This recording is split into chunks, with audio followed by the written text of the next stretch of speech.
Nana Plaza is this sprawling red light district in the heart of Bangkok.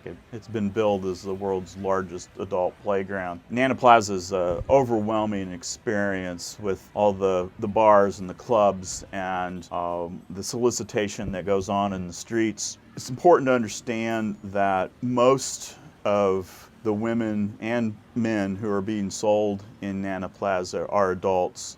There are teenagers at times who are rescued in some of the Nana Plaza bars, but for the most part, they are adults who are being exploited. And it's a complicated business in Bangkok. There are people trafficked from all over the world in the sex trade in Thailand, but there are also many people who would say that they want to be doing what they are doing.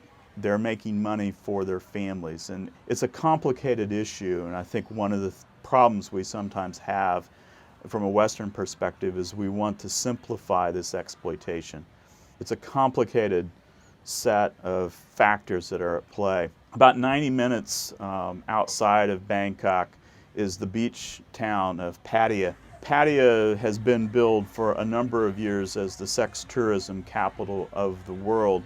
In recent years, city leaders have tried to downplay the sex trade and cater more to families and other types of tourists. But the red light district in Pattaya is still large and very, very active. I was there during the Songkran Festival. It's a nationwide festival that involves dancing in the streets and a big party, and one of the traditions is to spray water and throw buckets of water, and it's a big street party. And for the most part, it's just a lot of fun.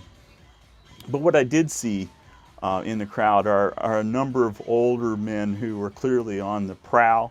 Some of them were Western men, and they stood out in the crowd. And they were clearly targeting attractive young women.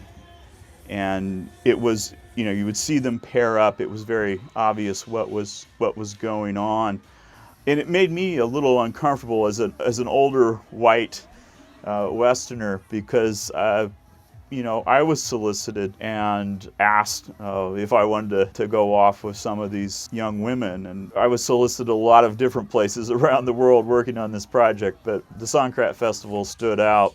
When you have a very open, sprawling red light district like that, in the dark corners, behind the scenes, there are things happening that are very troublesome.